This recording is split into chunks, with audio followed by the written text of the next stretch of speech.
Hey everyone, welcome back to my channel. I hope you all are doing great and you are studying well for the upcoming exam. As you all know, UPTET exam में मुश्किल से 1 महीना बचा है. So I hope you all are preparing well. So आज हम अपने हिंदी साहित्य का जो काल विभाजन कर रहे थे, जिसकी मैंने 2 क्लासेस ऑलरेडी अपने चैनल पे अपलोड कर रखी हैं. आज हम उसकी 3rd क्लास लेने वाले हैं और इसमें हम रीतिकाल को कंप्लीट कर लेंगे. So without wasting any time let us start. इससे पहले मैंने आदिकाल और भक्तिकाल करवा रखा है, so you can check it out now. अब हमारा जो तीसरा काल है, हिंदी साहित्य में जो काल विभाजन का जो तीसरा काल है वो है रीतिकाल. रीतिकाल की विशेषताएं क्या क्या थी कि इसमें श्रृंगार रस की प्रधानता हुआ करती थी. नायिका भेद का वर्णन, यानी कि नायक और नायिका इसमें इंक्लूडेड थे. फिर इसमें राजाश्रय कवि थे, यानी कि जो जिन कवियों को राजाओं का आश्रय मिला हुआ था, तो इसमें वो कवि थे. अलंकृत काल, जैसा कि हमने पढ़ा था कि जब हम काल विशेषताएं पढ़ रहे थे तो हमने पढ़ा था कि रीतिकाल में अलंकार का प्रयोग बहुत ज़्यादा किया जाता था, इसीलिए इसका नाम अलंकृत काल भी पड़ गया. ठीक है. इसमें ब्रज भाषा का काफ़ी प्रयोग किया गया था और इसमें मुक्तक काव्य लिखे गए थे, यानी कि दोहे और सवैये. ठीक है. तो ये हमारी विशेषताएं हो गई. फिर कवियों का वर्गीकरण, यानी कि 3 वर्गों में बांटा गया है कवियों को: रीतिबद्ध कवि, रीति सिद्ध कवि और रीति मुक्त कवि. तो रीतिबद्ध कवि में कौन कौन आते हैं? केशवदास, चिंतामणि, देव और भिखारीदास. रीति सिद्ध कवि में केवल और केवल बिहारी जी आते हैं. और रीति मुक्त कवि में घनानंद, ठाकुर, आलम और बोधा, ये 4 आते हैं हमारे रीति मुक्त कवि में. तो ये भी इंपॉर्टेंट है कि हमसे पूछ लेगा कि निम्नलिखित में से कौन से रीतिबद्ध कवि हैं. तो हमें 4 ऑप्शन दे दिए होंगे जिसमें से कि हमें एक चूज करना होगा. ठीक है. अच्छा, रीतिकाल के जनक माने जाते हैं केशवदास. ठीक है. और रीतिकाल का जो नामकरण है वो किसके द्वारा किया गया है? रामचंद्र शुक्ल के द्वारा. ठीक है. और इसमें वीर रस के रीतिकाल में, वैसे तो अलंकार काल था, लेकिन इसमें जो वीर रस में जो लिखने वाले जो प्रमुख कवि थे वो थे भूषण. ठीक है. अब हम आगे बढ़ते हैं और एक एक करके सारे कवियों को पढ़ लेते हैं कि किसकी कौन सी रचनाएं थी. तो सबसे पहले हमारी चिंतामणि है, जो कि हमने देखा कि चिंतामणि कौन सी है? रीतिबद्ध कवि है. ठीक है. तो चिंतामणि की जो रचनाएं हैं वो कौन कौन सी है? श्रृंगार मंजरी, काव्य विवेक, कल्पतरु, रामायण इनके द्वारा लिखी गई थी. रामायण जो हम पढ़ते हैं वो वाली नहीं, मतलब रामायण इनकी एक रचना थी. कृष्णचरित, रसविलास और छंद विचार. ठीक है. फिर हम भूषण जी थे. भूषण वीर रस के प्रधान कवि थे. इनकी रचनाएं क्या क्या हैं? शिवराज भूषण, शिवावामने और छत्रसाल दशक. ये छत्रसाल दशक बहुत इंपॉर्टेंट है, ये कई बार काफी एग्जाम्स में पूछा गया है. ठीक है. नेक्स्ट है मतीराम. मतीराम ने क्या क्या लिखा? फूल मंजरी, साहित्य सार, लक्षण श्रृंगार, ललित ललाम, अलंकार, रसराज, सतसई, अलंकार, पंचशिखा. ठीक है. नेक्स्ट है हमारे देव.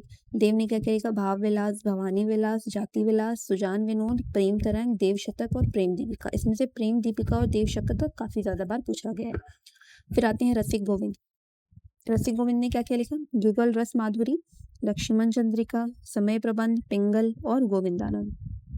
पद्माकर ने क्या क्या लिखा है? पद्माभरण, जगत विनोद, गंगा लहरी, प्रबोध, पचासा, कली 25. ठीक है. फिर आते हैं हमारे भिखारीदास. भिखारीदास ने क्या क्या लिखा है? इनकी कई सारी रचनाएं हैं. एक बार आप इन पे सरसरी निगाह से नजर जरूर मार लीजिएगा, क्योंकि आउट ऑफ द ब्लू कोई सा भी क्वेश्चन पूछा जा सकता है. इन्होंने क्या क्या लिखा है? रस सारांश, काव्य निर्माण, श्रृंगार निर्णय, छंदार्णव, पिंगल, विष्णु पुराण, भाषा, शतरंज शतिका, अमरकोश और रस निर्णय. ठीक है. फिर सुखदेव मिश्र ने क्या क्या लिखा है? वृत्त विचार, छंद विचार, अली प्रकाश, रस रत्नाकर और श्रृंगार लता. फिर आते हैं हमारे केशवदास. ये बहुत ज्यादा इंपॉर्टेंट है, इनसे काफी एग्जाम्स में अलग अलग टाइप के क्वेश्चन पूछे गए. इनको बुंदेलों के प्रिय कवि कहा जाता था. बुंदेले जो उनके जो प्रिय कवि माने जाते थे.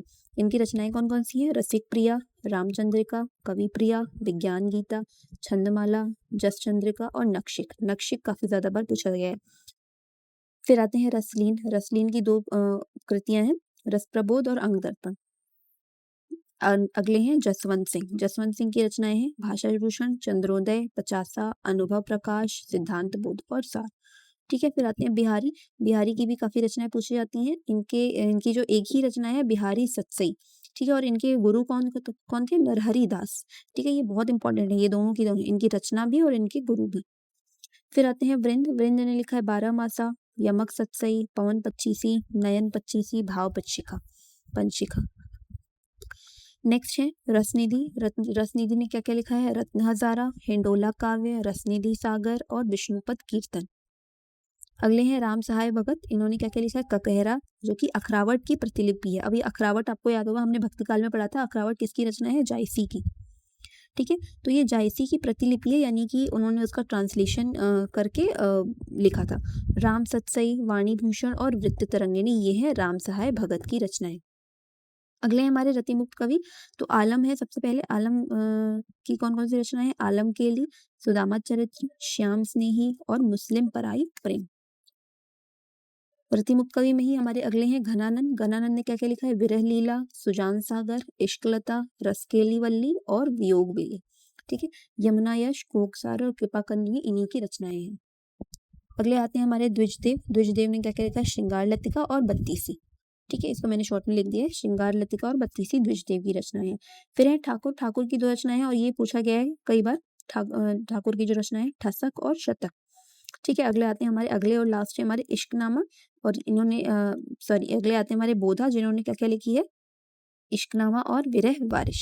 ठीक है, तो ये एक बहुत ही शॉर्ट और कंसाइज वे में मैंने सभी जितने भी हमारे कवि थे और उनकी जो रचनाएं थी जो कि अलग-अलग एग्जाम्स में ऑलरेडी पूछी जा चुकी हैं, मैंने वो करवा दिया। और आप चाहें तो इसका स्क्रीनशॉट ले सकते हैं। ये सारे के सारे मेरे हैंड रिटन नोट्स हैं जो कि मैंने काफ़ी पहले बनाए थे और अब मैं इसको रिवाइज कर रही हूँ, तो मैं साथ के साथ आप अपने चैनल पर भी अपलोड करती जाऊँगी एक-एक करके। So you can take the screenshot. अब हम रीतिकाल एवं उसकी रचनाओं के ऊपर आधारित कुछ प्रश्न लगा लेते हैं जो कि प्रीवियस ईयर में आस्क्ड है। तो हमारा सबसे फर्स्ट क्वेश्चन है, रीतिकाल का प्रवर्तक किसे माना जाता है?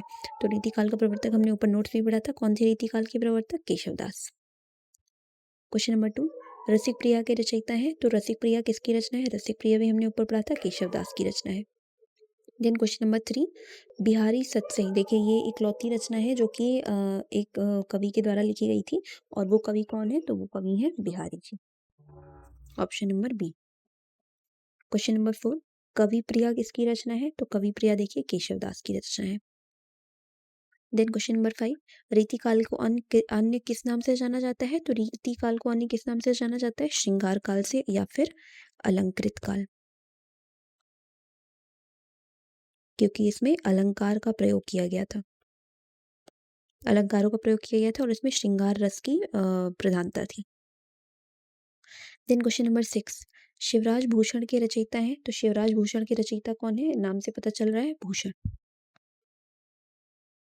देन क्वेश्चन नंबर 7, रीतिकाल की प्रमुख भाषा थी। तो रीतिकाल की प्रमुख भाषा क्या थी? ब्रजभाषा। ये देखिए हमने सारे के सारे ये हमने नोट्स में कवर कर रखे हैं और सबके सब प्रीवियसली आस्क्ड क्वेश्चन थे। क्वेश्चन नंबर 8, रामचंद्रिका के लेखक हैं। तो रामचंद्रिका के लेखक कौन है? केशवदास।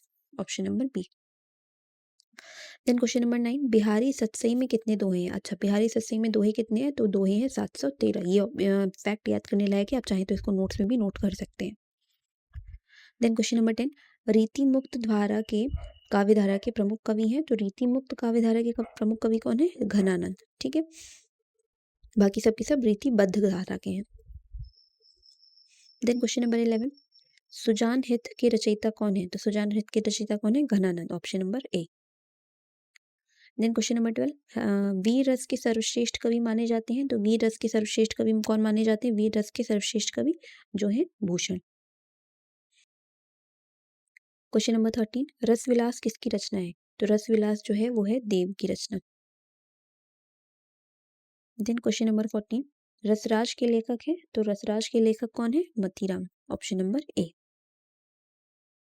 देन क्वेश्चन नंबर 15, रीतिकाल का नामकरण किसने किया था? तो रीतिकाल का जो नामकरण है, देखिए हम ये जो सारे के सारे नामकरण पढ़ते हैं ये या तो आचार्य रामचंद्र शुक्ल के द्वारा है या फिर हजारी प्रसाद द्विवेदी के द्वारा। तो रीतिकाल का नामकरण किसने किया था? रामचंद्र शुक्ल ने किया था, आचार्य रामचंद्र शुक्ल। क्वेश्चन नंबर 16, शिवा वामनी के रचयिता हैं। तो शिवा वामनी के रचयिता कौन है? भूषण। देन क्वेश्चन नंबर 17, भाव विलास किसकी रचना है? तो देखिए भाव विलास किसकी रचना है? देव की रचना है। देन क्वेश्चन नंबर 18, रीतिकाल में सर्वाधिक प्रधान रस है। तो रीतिकाल के हमने पढ़े थे कौन कौन से 2 नाम है? एक तो श्रृंगार काल है ना, श्रृंगार रस, और एक अलंकृत काल। तो ये 2 क्वेश्चंस काफी बार रिपीटेड है कि रीतिकाल में किसकी प्रधानता थी? तो श्रृंगार रस की प्रधानता थी। Option number C. Then question number 19, Jagat Vinod के रचयिता हैं। तो जगत विनोद के रचयिता कौन है? पद्माकर। ऑप्शन नंबर ए। क्वेश्चन नंबर 20, कविकुल कल्पतरु के रचयिता कौन है? तो कविकुल कल्पतरु के रचयिता है Chintamani. Option A. Then question number 21, रीति सिद्ध कवि किसे माना जाता है? देखिए रीति सिद्ध कवि जो है वो है बिहारी जी। देन क्वेश्चन नंबर 22, ललित ललाम के रचयिता हैं, तो ललित ललाम के रचयिता कौन है? वो है मतीराम, ऑप्शन ए।